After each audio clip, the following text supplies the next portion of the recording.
I think the human mouth is the most amazing organ of all. Paul, Think about it. Paul, a mouth is not an organ. What other organ can chew? Oh yeah, you think about it, we can put so much food in our mouths and mush it all around, nom nom, chew it, and still the human mouth can detect a single hair. I think that's amazing. You know what else it can do? Is it can tell you to shut the fuck up so we can start the show. Was the fact that we are not Dominion Radio anymore, we are now Corktown Radio. And do you guys want to have any input on why we... Paul always thought that Dominion was overused, was sort of stale. And it reeks of imperialism. Yeah, it reeks of the Queen. It's very turn of the century. Hey, Paul, did you give to Idle Gives Back this year? Because I know Dave and I did.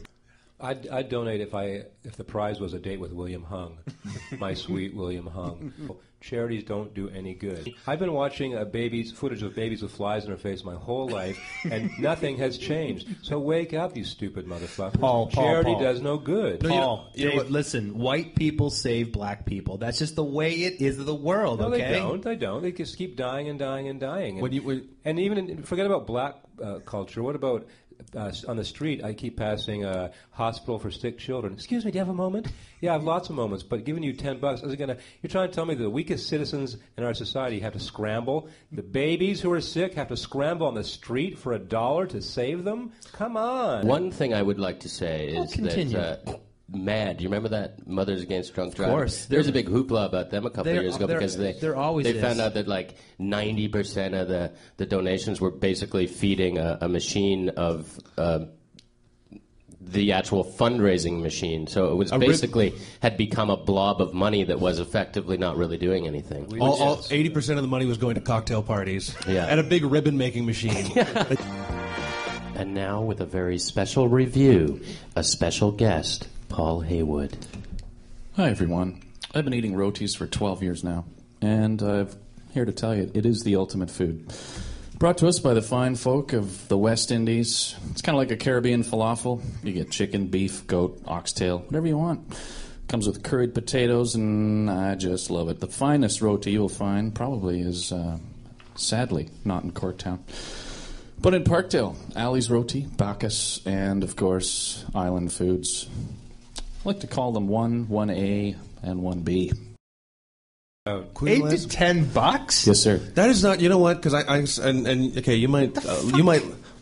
That is off the wall to you? That is $8 for a roti? Outrageous. I cannot believe you paid $8. You know what? We're going to bring you one of these. To take a cheap cut of meat takes a lot of time and artistry to make it nice and edible. That's what you don't Never understand. mind the You're paying for the folding. artistry. You got to fold that properly. Keep your too. artistry and give me some give me a drink or something with that. I guess I can't issue in a... You can have a tip. Paying for the food channel then, can I? No, you cannot. I'm an extremely bitter Leaf fan.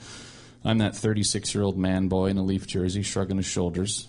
And don't tell me to keep the faith anymore either, all right? I've reached a certain point. I'm sick of these Dave Matthews hippies preaching positivity. Keep the faith, dude. I bleed blue and white, dog.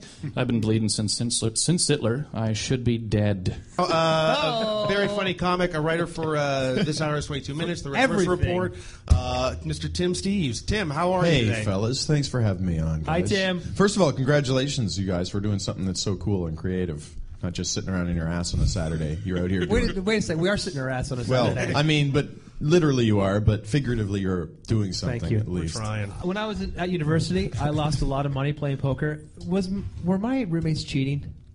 What about all the money that you lost going to university? That's true, too. Not necessarily. Not necessarily. Are you sure? Poker is a game of skill, and you can win consistently if you're playing people that aren't good at it, for sure. Because I'm terrible at the game. Why? It's a very complex game. It's a lot like chess. Is it complex? Think of it like chess with more misinformation. In poker, it's very complex, but it's not. The cards in poker, depending on the game. Now, No Limit Hold'em is what everyone is playing, right? That's what swept the world. And in No Limit Hold'em, it's not so much about the cards as the other person. And you can play what they say above the rail. Mm-hmm. And when you play above the rail, that means you're not playing your cards, really. You're playing the other guy and the other guy's cards. So if I know you're weak, then it doesn't really matter what I have if I can push you off your hand with a big bet. I would not recommend it because it's the kind of thing, if you fluke your way into realizing you really like it and stuff, then that's great. But I wouldn't recommend it to anyone. Yeah. Because it's really hard.